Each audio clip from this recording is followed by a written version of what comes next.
បាទសួស្តីបងប្អូនស្រោយើងស្អែកឡើងរនគិរីជើងទៀតហើយបាទមានដាក់ធ្វើតាមផ្លូវឲ្យអាចតាក់ទងមកបានបាទអញណាត់មើលបានយើងរត់តាមផ្លូវ41សាពាំងដាច់បុកទៅមកតឹងអដងឲ្យទៅស្គុនបងប្អូនណាបាទអដងឲ្យទៅស្គុនបាទស្គុនឲ្យពងមកចកាលើបាទសម្រាប់បងប្អូនដែលចង់បាននេះអាចណាត់មើលតាមផ្លូវបានបងប្អូនណាបាទស្អែកឡើងទៅចការចន្ទីមួយជើងទៀតហើយបាទទឹកភ្ញៀវទៅបាទ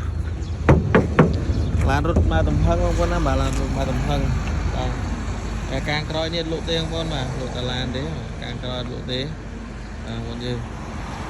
រត់ក្រុមដែនមកទំហឹងបាទសម្រាប់បងប្អូនដែលពេញចិត្ត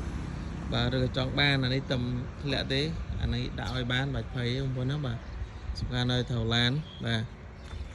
កង់ដឹកអត់ស្រឡាញ់កង់ដឹកដោះកង់ហ្នឹងចេញដាក់កង់ស៊ីនុយកង់មុខបានបាច់ភ័យមុនយើងធានាម៉ាស៊ីនបបលេខបាទពុនផ្លូវគ្រប់ផុតឈៀកបាទធានាម៉ាស៊ីនបបលេខមកស្អាតបាច់ភ័យមុនណាបាទស្អែករនគិរីទៀតហើយបាទបងប្អូននៅតាមផ្លូវឯណាមើលបានបាទនេះមានទុះទៀតបាទបងប្អូនយើងបាទទ្វារឲ្យគ្លីបក្លឹបស្រួលហ្នឹង